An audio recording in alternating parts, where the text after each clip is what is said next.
Uniview IP camera reset করে দেখাবো আজকে। তো প্রথমে এটা খুলতে হবে, খোলার পরে এখানে ছোট্ট একটা রিসেট বাটন আছে, এই যে। তো এই দুটাকে তো আমাদের পিসিতে লাইন দিতে হবে, দেন এটাকে শর্ট করে দিতে হবে।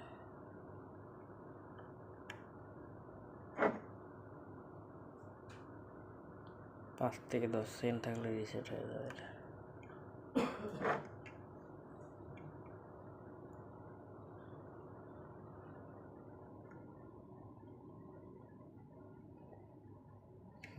আমাদের রিসেট হয়ে গেছে।